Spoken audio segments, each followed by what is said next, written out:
ঠাকুরবাড়ির ডিমের ভাপে দিয়ে স্পেশাল ডিম মুরগির ভাপা কারি আশা করি মন কাটতে বাধ্য। কথা দিলাম, এই যে রেসিপিটি পূর্ণিমা ঠাকুরের লেখা ঠাকুরবাড়ির রান্না বইটি থেকে নেওয়া। খুবই সিম্পল আর খুবই সহজভাবে দেওয়া আছে, কিন্তু আমি কিছু নিজস্ব এলিমেন্ট ব্যবহার করেছি আর চিকেন কিমা মশলার ব্যবহারটা করেছি। কিছুই না, প্রথমে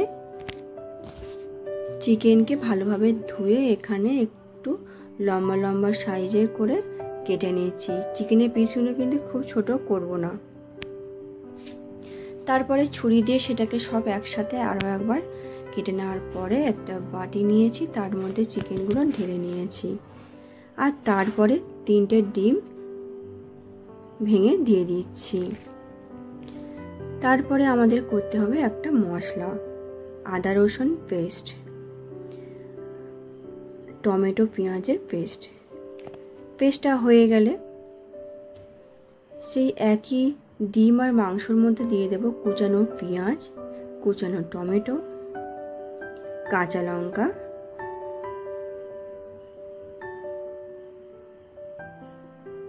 আদা রসুন বাটা, এটা ঘরোয়া মশলা, মানে সব রকম মশলাকে ভেজে গুঁড়ো করে রেখেছিলাম, আর স্বাদ মতো লবণ দিয়ে খুব ভালো করে এটাকে আমাদের ফেটিয়ে নিতে হবে, যাতে একটার সাথে একটা আলাদা না থাকে, সব কিছু একসাথে থাকে।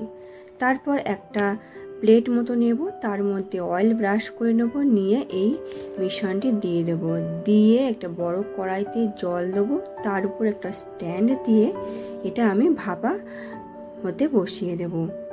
ঢাকা দিয়ে 10 থেকে 15 মিনিট পর একটা খুন্তি বা ছুরি দিয়ে দেখে নেব যে এটা পুরোপুরি আমাদের ভাপাটা রেডি হয়েছে কিনা। ছুরিটা পরিষ্কারই এসছে, মানে খুন্তিটা পরিষ্কার এসেছে, তো তার মানে আমাদের এটা রেডি হয়ে গিয়েছে।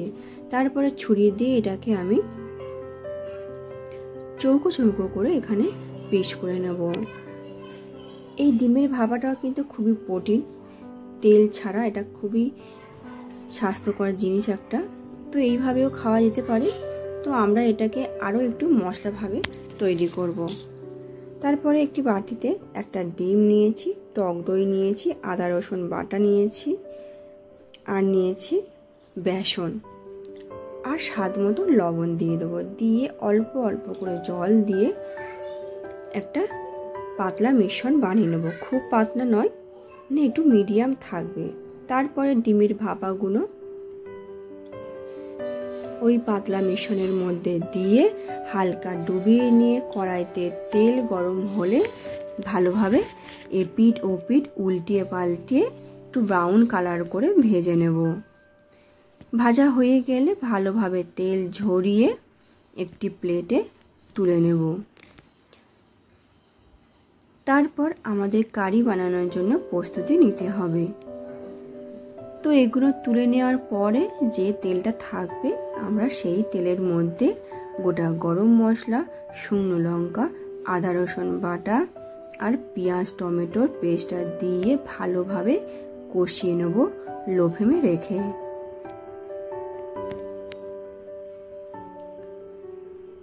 ভালোভাবে কষিয়ে নেওয়ার পর আমরা এর মধ্যে দিয়ে দেব কিছু মশলা, লবণ স্বাদ মতো, হলুদ গুঁড়ো, কাশ্মীরি লঙ্কার গুঁড়ো, আর সব কিছু মশলার যে গুঁড়োটা করেছিলাম সেটা আমরা দিয়ে দেব।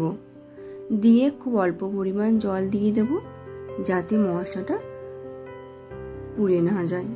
তারপর 1 থেকে 2 মিনিট কষিয়ে নিয়ে পরিমাণ মতো জল দিয়ে দেব, দিয়ে জলটা যখন ভালোভাবে ফুটে আসবে তখন আমরা ডিমের ভাজাগুলো সেগুলো দিয়ে দেব। দিয়ে জলটা যখন হালকা কমে আসবে আমরা গ্যাসটাকে অফ করে দেব, আর তারপরে গরম গরম সার্ভ করব ডিম মুরগির ভাপা কারি। রেসিপিটা কিন্তু খুব দারুণ ছিল, আপনারা অবশ্যই বাড়িতে বানান। ভালো লাগলে লাইক শেয়ার কমেন্ট